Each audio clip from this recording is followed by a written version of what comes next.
Glædelig december til alle sammen. Så står julen lige så stille og banker på derude. Og i den anledning, der har vi lavet en gammel juleklassiker på opfordring af en af jer, der ser med derudefra. Så tak for det. Vi laver nemlig flæskesteg og dertil hjemmelavet rødkål. Det er en ret, der tager lidt lang tid at lave, men når man først har sat den i gang og prøvet det i ovnen eller i gryden, så passer den egentlig stort set sig selv. Jæber! Men før vi går i gang med, så har vi lige en lille meddelelse. Der er mange af jer, der allerede ved det, men vi har startet en Facebook-side, og der er lige en link nede i beskrivelsen, hvor I kan ned til om, hvor vi slår op, når vi lægger videoer, hvis vi har nogle beskeder til jer. Og der kan I jo også skrive til os. Det er faktisk helt fantastisk jo. Men der hvor I mange af jer om, så kan I følge med på det ene. Men lad os komme i gang med dagens ret. Rasmus, Hvad er det? vi skal lave mad. Det var godt. Han filmer sgu stadig. Det er sindssygt, hva'? Mad med Madsen. Mad med Madsen. Så er det vigtigt at vaske fingre.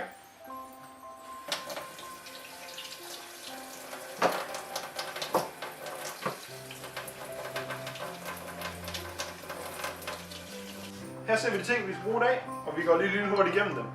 Her der har vi vores kartofler, så har vi her vores flæskesteg, og til vores flæskesteg der har vi laurbærblade, så har vi salt, peber, løg og hvidtøl. Så til vores sovs, der har vi majsstivelse, madkulør, en gelé, vi har så solbærgelé, men der vil repgelé også gøre. Og så, ja, det var det til sovsen. Og så til vores rødkål, der har vi selvfølgelig rødkål, sukker, solbærsaft, vaniljestænger og eddike. I dag starter vi med at gøre svinen klar her, for det skal have cirka 1,5 time i ovnen. Det gør vi ved, at vi fatter vores kniv, og så skærer man riller hele vejen hen over kammen her. Jeg kan sige, det har jeg allerede gjort. Det er utrolig vigtigt, at man får skåret fra kant til kant. Det er sådan, at man sikrer sig, at flæskesværene bliver sprøde. Så det gør man altså bare hele vejen hen. De fleste gange, når man køber sådan en her, så er den forskåret. Men derfor kan det være en god idé lige at skære det efter, for at være sikker på, at de her riller, de er cirka lige dybe. Så tager vi og tilsætter salt og peber. Og det er simpelthen bare at tage en masse i hænderne, og så gnide det godt ud over og godt ned i rillerne.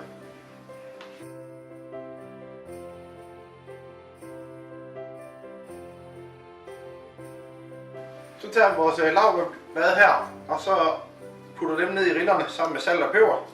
Og så bare hele vejen hen i svinen. Så er vi klar til vores flæskesteg over i fadet her. Som I nok kan se, så har jeg lige taget vores løg og bare snittet i halvvåde. Det er lige meget, det ikke er så fint, fordi det handler om, at det bare skal give noget smag til den her væske, den kommer til at ligge i. Vi tager den, så flipper vi den op på ryggen, så bunden kommer til at være i vejret herovre i fadet. Så tager vi vores juleøl her og hælder ved.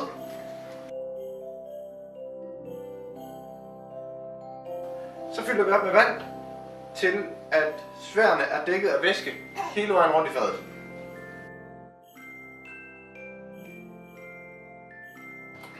Og til sidst, så tager vi lige og salter den igen på undersiden. Så er den klar til at komme i ovnen, og i første omgang skal den bare have en halv time ved 200 grader. Så har stegen fået den halve time, den skulle have, og så er det på tide at vende bæstet rundt. Så giver vi den lige en sidste omgang salt, og så skal den ind i ovnen igen. Den her gang i en time ved 200 grader. Så skal vi til gang med rødkålene, som er her i gryden. Vi har lige startet med at skære dem i stykker her, i fine strimler. Så har vi taget vores vanilje her, og skåret det vaniljestang, som vi har skåret op, og så har vi taget vaniljen ud. Og der tager vi ud vanilje og stænger og kommer ned til rødkål. Når vaniljen så er kommet i, så tilføjer vi vores saft og vores sukker. og så lader vi det koge i en 25-30 minutter.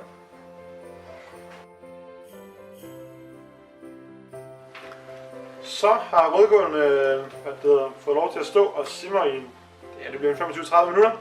Og så mangler vi bare at tilføje eddike her. Det tilføjer vi nu, og så lader vi det stå og koge igen i bare småsimmer, som vi gør nu, i et kvarter mere eller noget lignende. Så kan man jo smage det til med enten mere eddike, eller også så kan man tilføje mere sukker eller saft, alt efter hvad man lige synes, det mangler.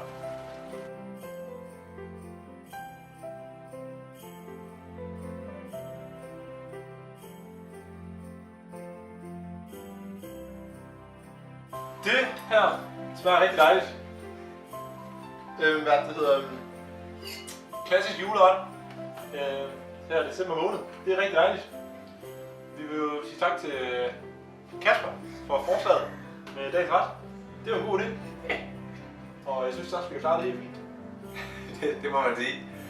Og der er jo ikke noget bedre end en flaske steg og hjemmelavet rødkål. Og noget af det bedste ved det, det er jo, at man går og bliver helt sulten, fordi det tager jo lidt tid at tilberede, men duften af det spreder sig bare i hele hytten i løbet af den her tilberedning. Så man får virkelig bygget en appetit op, og det er jo bare super lækkert. Det er jo duften af jul. Ja. Hvis I er nyt videoen i dag, så må I meget gerne like videoen. Det vil vi blive rigtig glade for. I må meget gerne abonnere på vores kanal, hvor vi lægger video op hver fredag kl. 15. Så må I også gerne gå ind og subscribe på Facebook. Det ser jeg også i introen. Og så håber vi bare, at vi ses igen.